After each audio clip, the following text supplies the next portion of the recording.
Он любил меня когда-то вот так же, до безумия, до слез, до мурашек.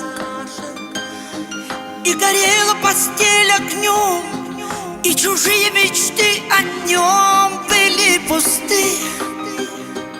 Но ты... Я искала эту бездну так долго, без него я словно